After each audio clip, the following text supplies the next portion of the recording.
Okay. Hi everyone. So let me share my screen. Okay.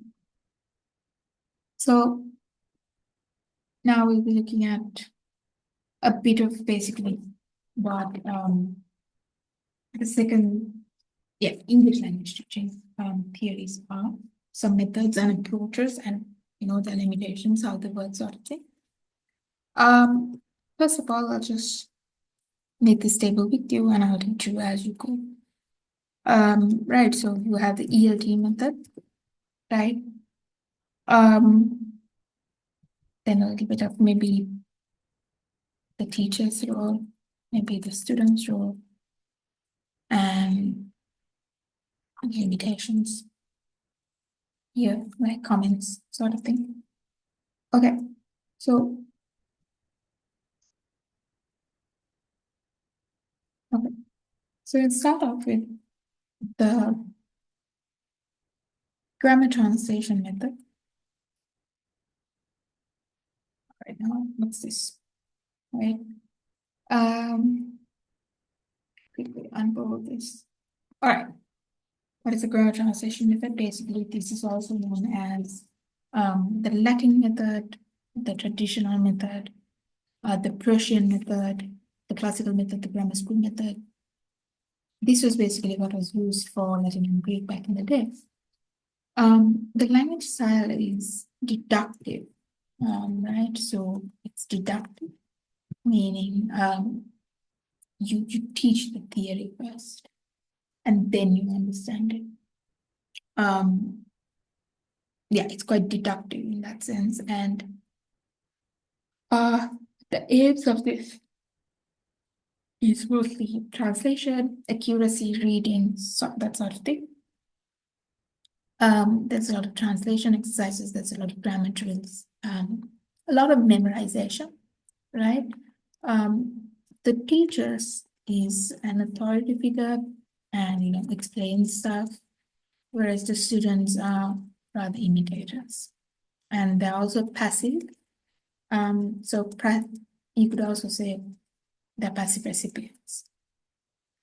Now moving on to like limitations, in sense, they don't talk much about, there's a lack or in oral communications and even meaningful conversation, because they're looking at exercises and so on, right? It's demotivating for the students as well, because you learn a language, but there's a lot of big correcting, all of that, immediate correction, sort of stuff like that, immediate correction, which is also good, but then again, a little maybe abrupt also.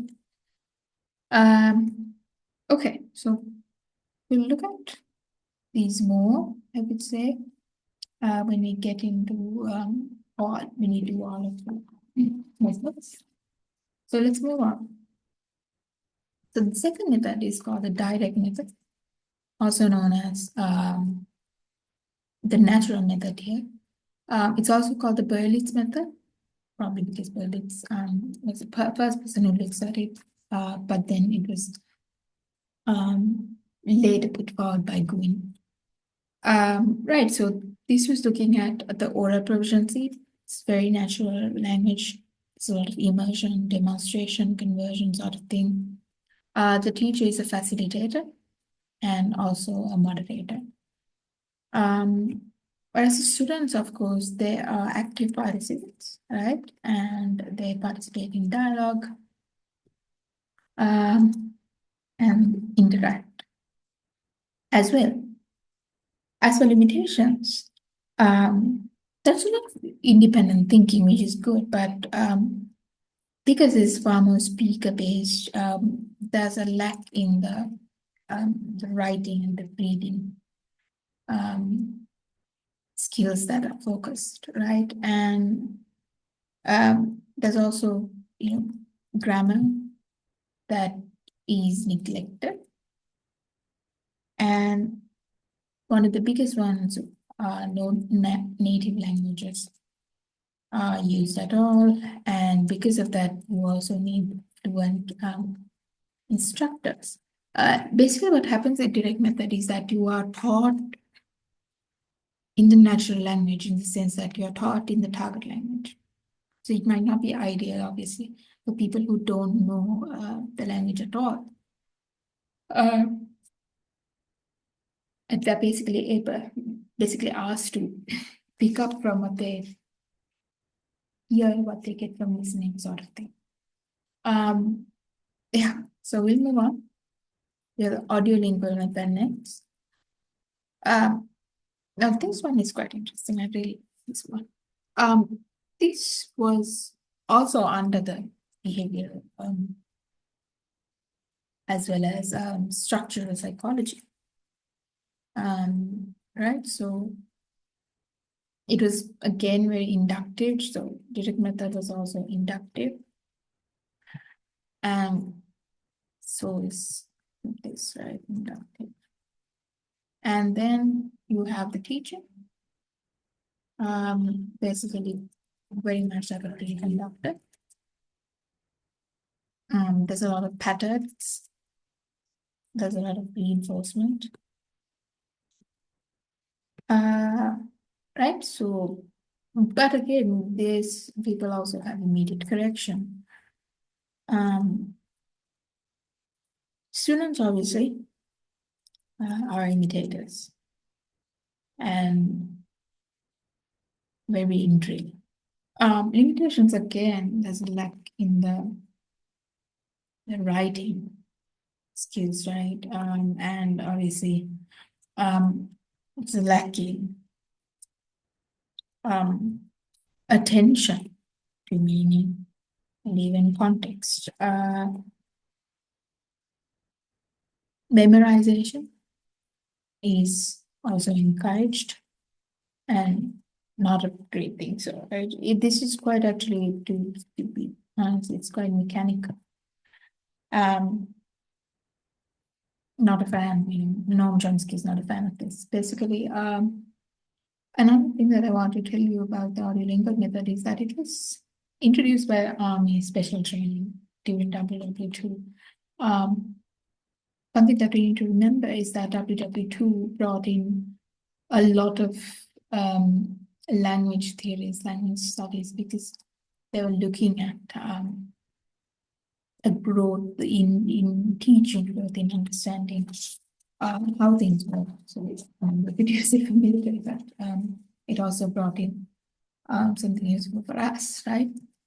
All right, so moving on, we have the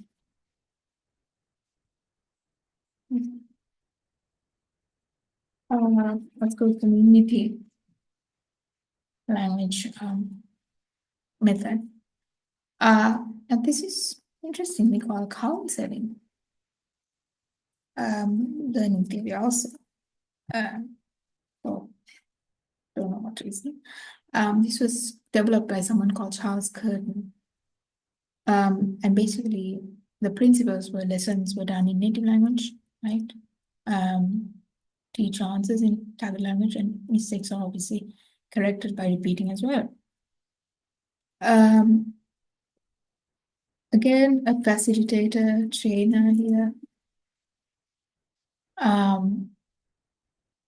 Correct mistakes, answers in the target language, right?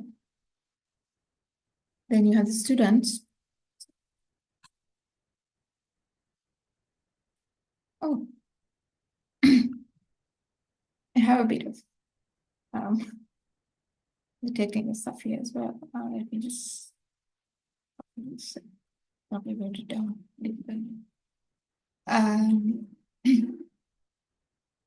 Yeah, so basically,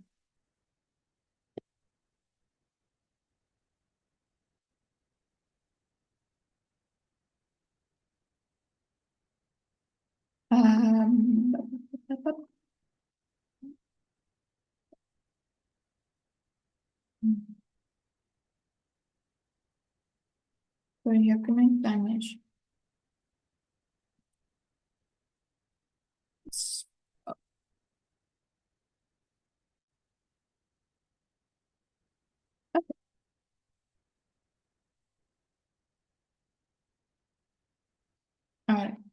So basically encourage us a lot of collaboration.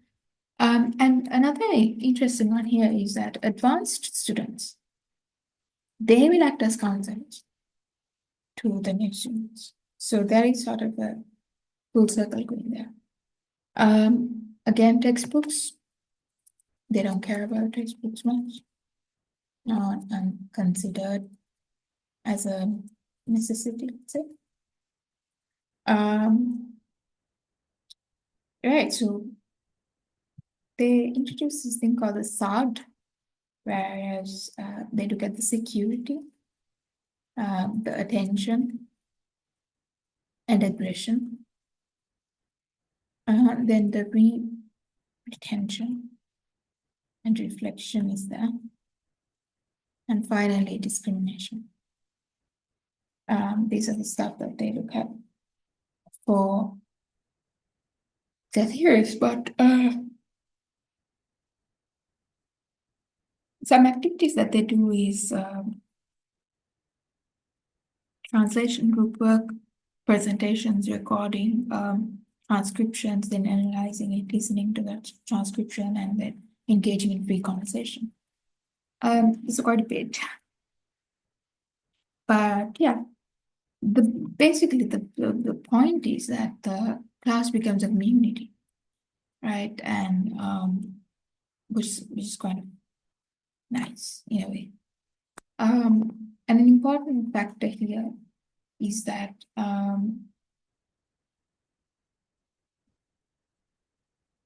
it's just like the client counselor role, right? So the students are, the learners are client, and the counselor is the teacher or the person who knows. So the advanced students also need to. So that is that for community learning. Let's move forward. Let's go to communicative learning, or teaching, right? Communicative learning, teaching. And this is both inductive as well as deductive. Basically what it does is looks at the fluency, the communicative competence. Again, like this is focused on real life communication, right? The techniques are, role plays and then task-based activities, stuff like that. And the teacher is obviously a facilitator in all of this, and the one who stimulates,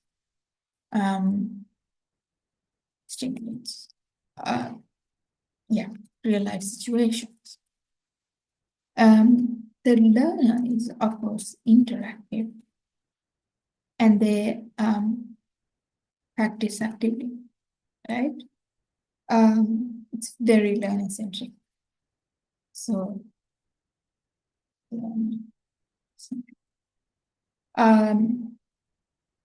limitations obviously is it's a bit time consuming. And of course, you need fluent students here. It was after this only the task-based systems and the content-based systems were introduced as a part of the communicative learning, actually. So task-based teaching is basically, again, an inductive method where you give a task design, you have to look at the language focus, and then you have feedback. Again, the teacher is a facilitator. It's also the task design. Whereas the learner is active in the tasks.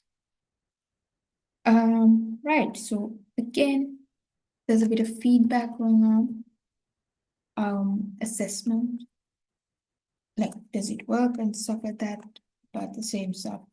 One is it's time consuming when it comes to limitations, as well as it's quite challenging to assess this.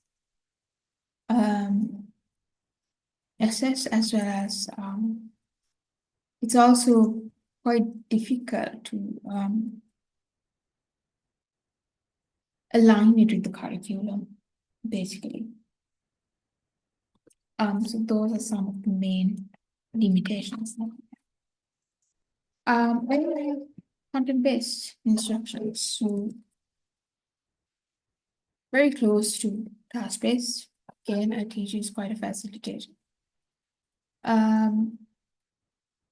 Basically what happens is it integrates language learning with subject content. So you learn the language through the subject content, right? So for example, if you're in the engineering faculty, you learn about engineering, you learn about measurement, you learn about maybe what else? Mathematical, arithmetic terminology, mapping, stuff like that, and then that is taught in English. So you learn the language while you learn the subject matter as well. It's, students are obviously active as well as they play a listening role too, but needs of the listener. Listener is what is prioritized. Trust. Right? So as for the, let's say, limitations, again, quite time consuming. Then of course you have again the challenge of the separation, right? How do you basically measure language development, right? All of this is there, but again, basically this is what the methods and approaches of English language teaching is looking at. I hope this is clear. It was just a rundown through 5 methods. And yep, thanks for joining.